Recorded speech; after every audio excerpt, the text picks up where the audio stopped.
সমস্তক পৰা মই এটা কথা জানিব বিচাৰিছোঁ যে কলিযুগৰ মনুষ্য হিচাপে বাস্তৱত আচলতে আমাৰ প্ৰধান ধৰ্ম কি হ'ব লাগে বা কেনেকুৱা হ'ব লাগে মানে সেই কথাটো সকলোৰে পৰা মই জানিব বিচাৰিছোঁ। মই আজি অলপ দিনৰ আগত মোৰ লগত হোৱা এটা ঘটনাৰ পৰা মই অকণমান মনত কষ্ট পাই আছোঁ। গতিকে ঘটনাটো এনেকুৱা ধৰণৰ ভাদ মাহৰ আমাৰ নামঘৰত ভাগৱত পাঠ অনুষ্ঠান চলি আছিলে। মই এজন পেছাত ইলেক্ট্ৰিচিয়ান। তো সেই ভাগৱত পাঠলৈ যাবলৈ খোজোঁতে মোলৈ ফোন এটা আহিলে যে আমাৰ ঘৰত ইলেক্ট্ৰিচিটি প্ৰব্লেম হৈছে, আপুনি আহক বুলি মোক ক'লে। মই সেই সময়ত চুৰিয়াখন পিন্ধি নামঘৰলৈ যাবলৈ লৈছিলোঁ কৃষ্ণ বা ভাগৱত কথা আমি শুনিবৰ কাৰণে।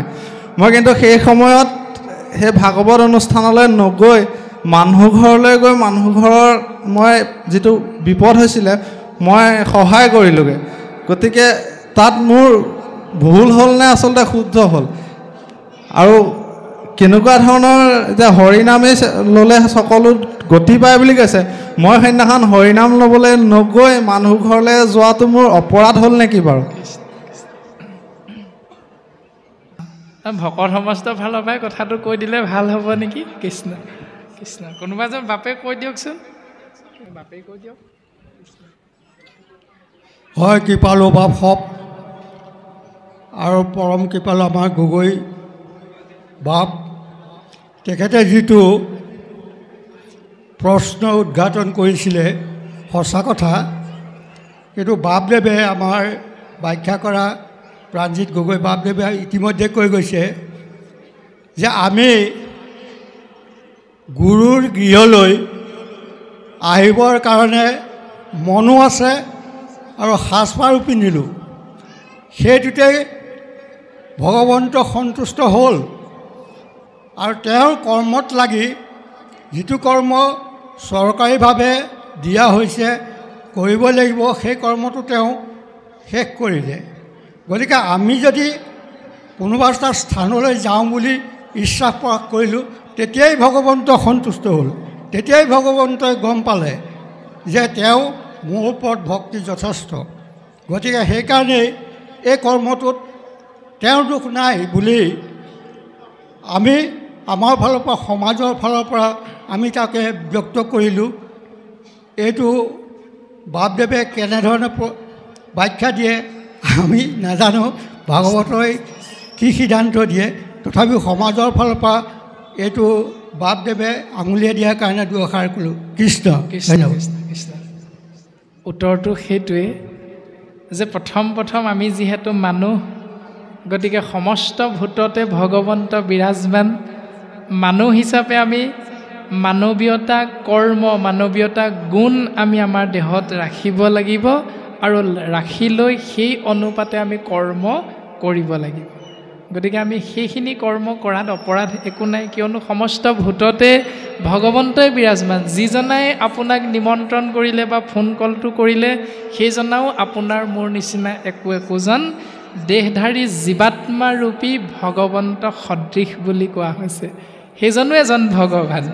গতিকে তেওঁৰ ওচৰলৈ আপুনি গৈছে কৰ্মসূত্ৰে, তাত অপৰাধ একো নাই আৰু আপুনি সেইটো ভাবি থাকিব নালাগে। কিয়নো আপুনি কৰ্ম কৰিবলৈ গৈছে। কলিযুগত কৰ্মই ধৰ্ম বুলিয়ে কৈ আছে। আপুনিতো বেলেগ ক'ৰবালৈ নকৰিবলগীয়া বা নেযাবলগীয়া ঠাইলৈ যোৱা নাই। ধুতি পঞ্জাবী পিন্ধি যদি আপোনাক এই জুলীয়া দ্ৰব্যকণ খাবলৈ গ'ল হয় তেতিয়াহ'লে হয়তো কথাটো অকণমান বাৰু বেলেগ হ'লহেঁতেন, তেতিয়া আমি ভাবিব পাৰোঁ।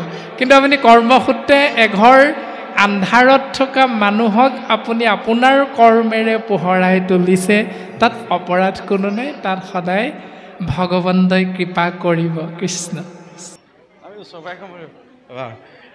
কৃষ্ণ। জয়গুৰু শংকৰ। কৃষ্ণ কৃষ্ণ। আপোনাক আমি প্ৰথমে সেৱা নিবেদন কৰিছোঁ আৰু যিটো অনুষ্ঠানে ইমান সুন্দৰ এটা পৰিৱেশ দিছে সকলো কৰ্মকৰ্তালৈ আমি সেৱা নিবেদন কৰিছোঁ।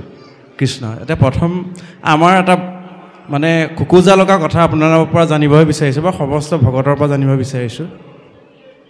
এতিয়া ভাগৱতৰ মংগলাচৰণ এটা কথা কৈছে, জয় জয় কৃষ্ণ কৃপাময় মহেশ্বৰ, যাৰ আজ্ঞা শিৰে বহে ব্ৰহ্মা হৰি হৰ। গতিকে কাৰোবাৰ আজ্ঞা শিৰত লৈ পেলাই ব্ৰহ্মা হৰিহৰে দায়িত্ব পালন কৰে বুলি কৈছে। কিন্তু মাধৱ গুৰুজনে ক'লে গোবিন্দ গোবিন্দ গোবিন্দ গোবিন্দ গোবিন্দ ৰাম মুৰাৰী অনন্ত কোটি ব্ৰহ্মাণ্ডৰ হৰি অধিকাৰী। গতিকে প্ৰশ্নটো এইটোৱে হ'ল, এজেগাত মংগলাচৰণত ক'লে যাৰ আজ্ঞা শিৰে বহি ব্ৰহ্মা হৰিহৰে আজ্ঞা পালন কৰে। আকৌ মাধৱ গুৰুজনে ক'লে সেই হৰিজন কিন্তু গোবিন্দ গোবিন্দ ৰাম অনন্ত কোটি ব্ৰহ্মাণ্ডৰ অধিকাৰী হৰি। গতিকে এজনে গুৰুজনে হৰি আৰু এইফালে আজ্ঞা পালন কৰে বুলি কৈছে। গতিকে এই হৰি দুজনৰ মাজত অকণমান প্ৰভুজন আমাক ক্লিয়াৰ কৰি দিলে কৃষ্ণ আমাক। কৃষ্ণ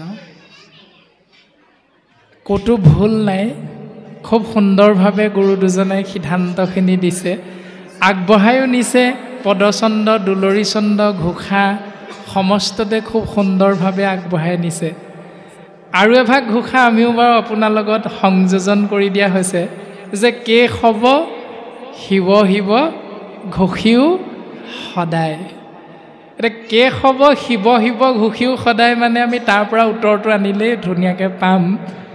শিৱ মানে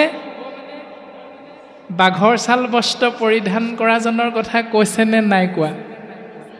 কেশৱ শিৱ শিৱ বুলি কৈছে, তাৰমানে যিজন কেশৱ নিৰ্গুণ ব্ৰহ্ম বুলি কোৱা হৈছে, সেইজনৰ অনন্ত কোটি ব্ৰহ্মাণ্ডত অনন্ত কোটি নামৰ অধিকাৰী যিজন মহাহৰি বুলি কৈছে, যিজন কেশৱ বুলি কৈছে, তেওঁৰ অনন্ত কোটি নাম সন্নিৱিষ্ট মহাহৰি বুলি কোৱা হৈছে।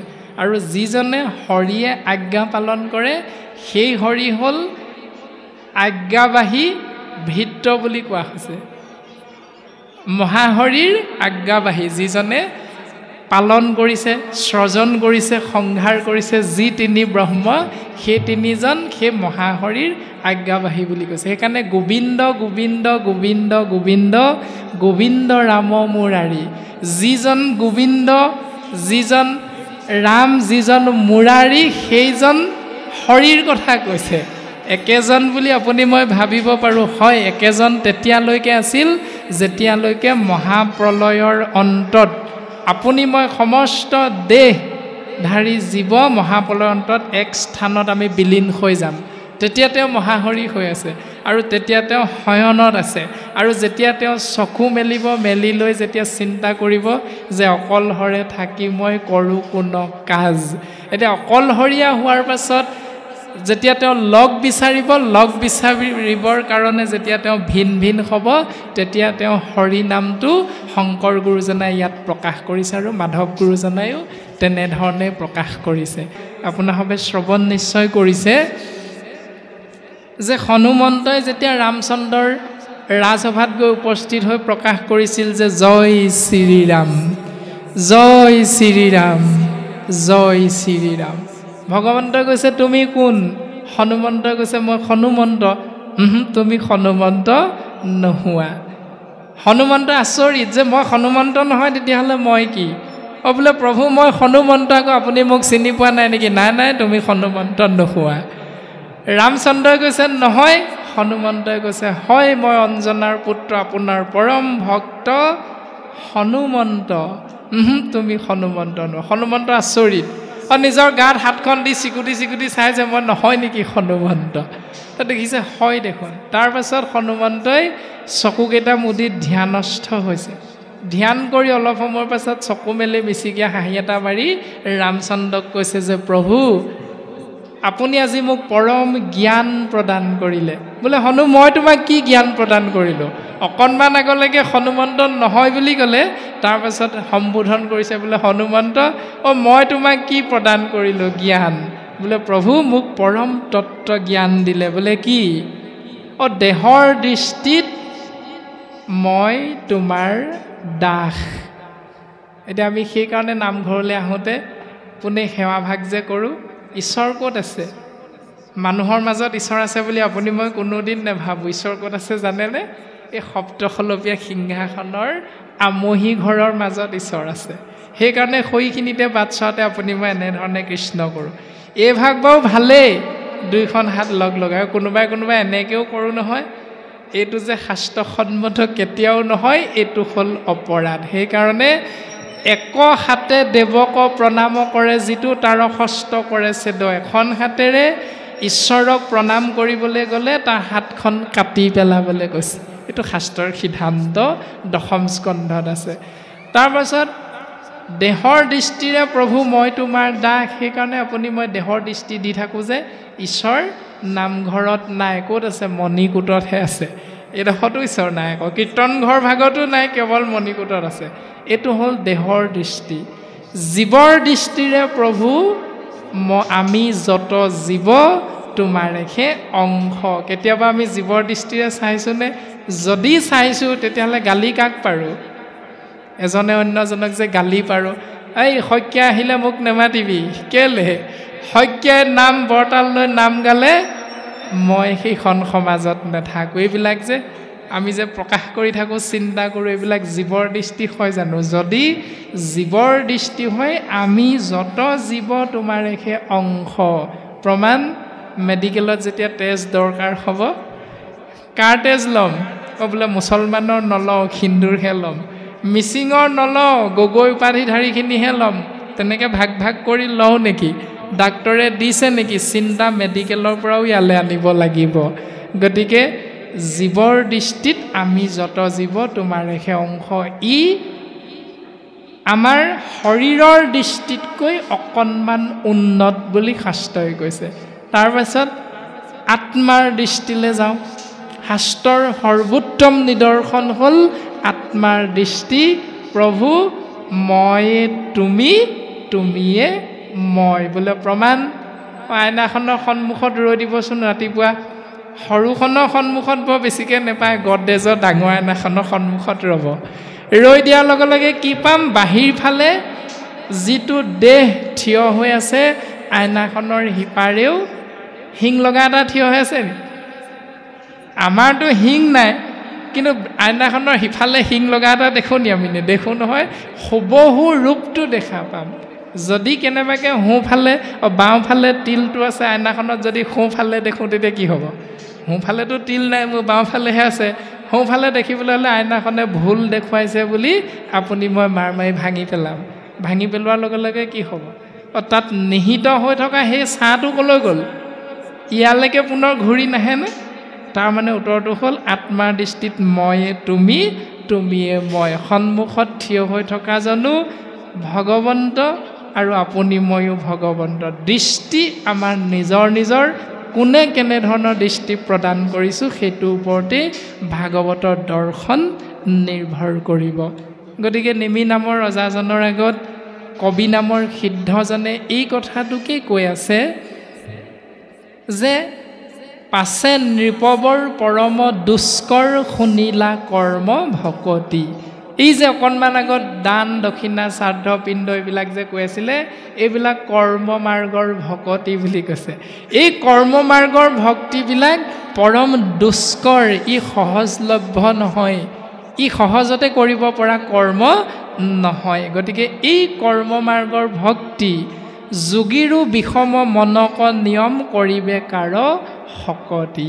এইবিলাক কৰিব পৰা শক্তি বিশেষত কলিযুগত জীৱৰ নাই বুলি সিদ্ধান্ত দিছে। গতিকে আমি সমস্ত দেহধাৰী জীৱই কেৱল এজন ঈশ্বৰৰ সন্তান হিচাপে আমি সমাজক দোহাই নিদি আমি এজনে অন্যজনৰ প্ৰতি কুৰ্চুট কপট দম্ভ অহংকাৰ হিংসা এই ভাৱবিলাক ত্যাগ কৰি আমি সকলো এজন ঈশ্বৰৰ সন্তান ভাবি এজনে অন্যজনক ভাৱ ভক্তি ঈশ্বৰ জ্ঞান কৰিব লাগে। এইটোৱে ভাগৱতৰ দৰ্শন। বয়সৰ সীমা নাৰাখি আমি দেউতাৰ সমবয়সৰ সমস্ত জনাকে আমি পুত্ৰ হিচাপে শ্ৰদ্ধা ভক্তি কৰিব লাগে। কনিষ্ঠক আমি মৰম কৰিব লাগে। আমি সমবয়সীয়াজনৰ লগত মিত্ৰতা স্থাপন কৰিব লাগে। বন্ধুত্ব সুলভ বাক্য আদান প্ৰদান কৰিব লাগে। এইটোহে আমাক ভাগৱতে শিকাইছে। গতিকে আমি সমাজৰ দোহাই দি কৰ্ম কৰিম নকৰিম এইবিলাক আমি পাছত চিন্তা কৰিম, কিন্তু সৰ্বপ্ৰথমে আমি এজন মানুহ হিচাপে আমাৰ কাষতে থকা ব্যক্তিজনৰ ঘৰত যেতিয়া অপায় অমংগল হ'ব, আমি চিন্তা কৰিব লাগে সেই বিপদৰ পৰা উদ্ধাৰ কৰিবলৈ যোৱা প্ৰথম মানুহজন অন্তত মই হ'ব পাৰিম নেকি। এই চিন্তাটো যদি আমি কৰোঁ, আমাৰ গাঁওখন, আমাৰ সমাজখন সকলো ফালৰ পৰা উন্নতিৰ দিশত আগবাঢ়ি যাব পাৰিব। কৃষ্ণ।